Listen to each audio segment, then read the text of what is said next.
Hello everyone. Today there is no The Hindu edition due to Pongal holiday. Let's discuss some article of other newspapers.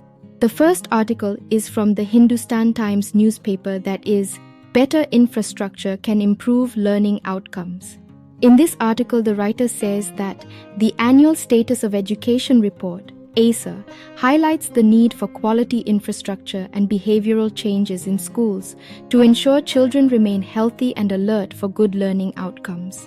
With most children enrolled in public education in government schools, the need for basic water, sanitation, and hygiene (WASH) infrastructure becomes more prominent. Enrollment remains high post-COVID-19, and it is important to discuss the status of access to WASH services in schools. WASH infrastructure is predominantly available but often basic in nature. The question of its use and adequacy needs to be addressed. Experience from on-ground WASH programs shows that more children are likely to attend school when they have clean toilets, appropriately designed as per age and gender, with adequate access to clean water, hand-washing facilities, and hygienic behavior. The presence of separate toilets and menstrual hygiene management facilities are enabling factors in ensuring that children remain in school and reduce absenteeism. The government's focus on revamping education infrastructure and bringing in reforms in the sector has increased the gross enrollment ratio to 100.8% in 2023 from 84.48% in 2018 to 19. State-led schemes in Andhra Pradesh and Tamil Nadu have prioritized infrastructure upgradation, providing separate washrooms with running water and drinking water facilities.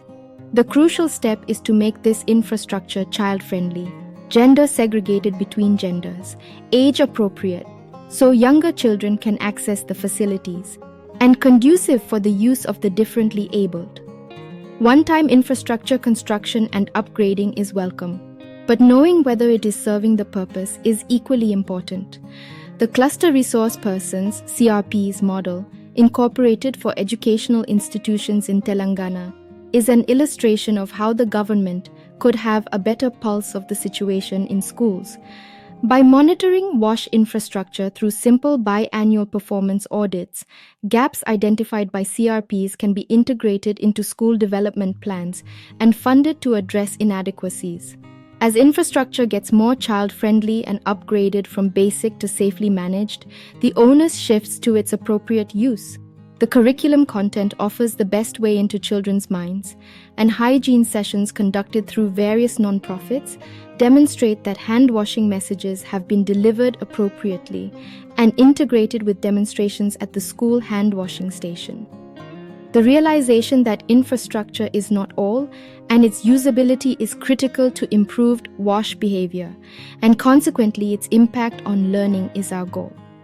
Efficient and appropriate WASH facilities in schools are imperative in improving the hygiene and sanitation facilities there to keep the environment clean and keep children in school, keeping them focused on learning. The next article is from the Pioneer newspaper, that is, U-Conservation Strategies to Protect Big Cat Stripes.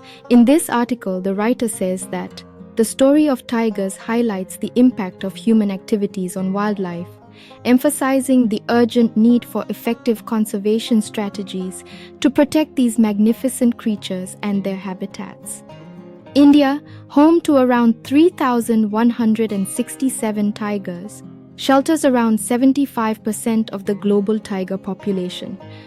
The National Tiger Conservation Authority (NTCA) reported a 6.7% increase in tiger populations in 2023. But this is accompanied by a worrying increase in tiger deaths, poaching, and seizures.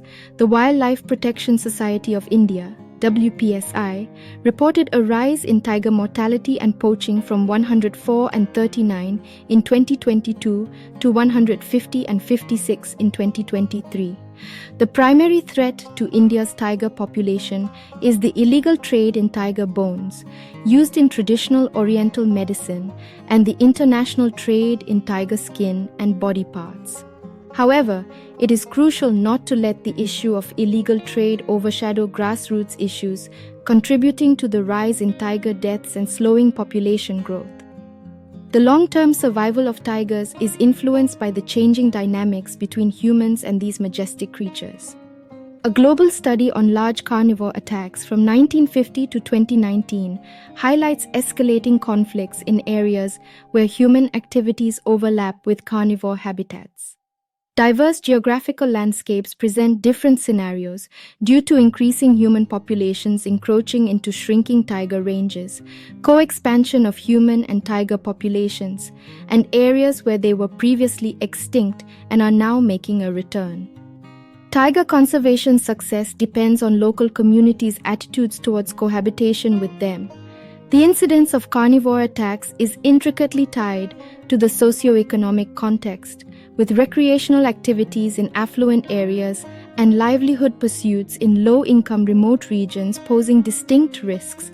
Deforestation, urbanization, infrastructure development, mining, and farmland expansion are also causing habitat fragmentation and encroachment, disrupting tiger habitats and increasing human-tiger encounters.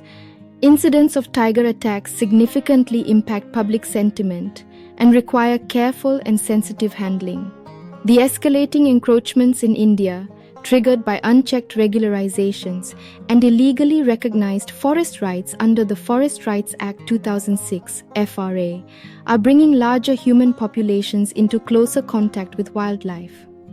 Tiger reserves were intended to be set up adhering to scientific and objective standards, while critical tiger habitats (CT8s) were intended to counteract irreversible damage to wildlife from human activities.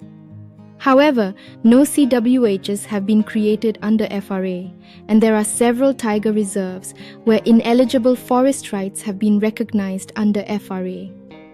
Tigers are causing anthropogenic changes in both human and wild species behaviors, leading to conflicts that dominate people's lives. Traditional methods of prevention and coexistence are diminishing, and people are becoming less tolerant while sharing landscapes with tigers. Preventive measures include expanding protected areas, creating corridors, prioritizing the relocation of human communities, improving and restoring habitats, enhancing habitat connectivity, and increasing natural prey availability. Decisions favoring habitat heterogeneity, such as mosaic of natural and anthropogenic landscapes coupled with the loss of natural prey, are major drivers behind tiger deaths. Predatory attempts of tigers struggling to survive foster a perception that they are adversaries and need to be eliminated. In lower income and rural areas, the majority of attacks occur during work or livelihood activities, such as farming, livestock grazing, fishing, and gathering forest products. Inadequate victim rescue and hospitalization facilities reduce the survival chances of human victims, further enhancing animosity and triggers poaching.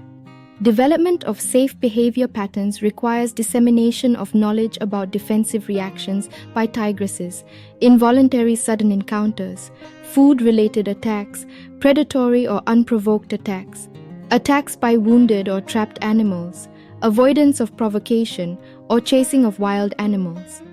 Information that deterrence is more challenging in the case of predatory attacks, and that predatory attacks primarily focus on the weakest and smallest individuals is important for foresters. The next article is from Mint newspaper, that is global AI governance should be anchored by 5 key principles.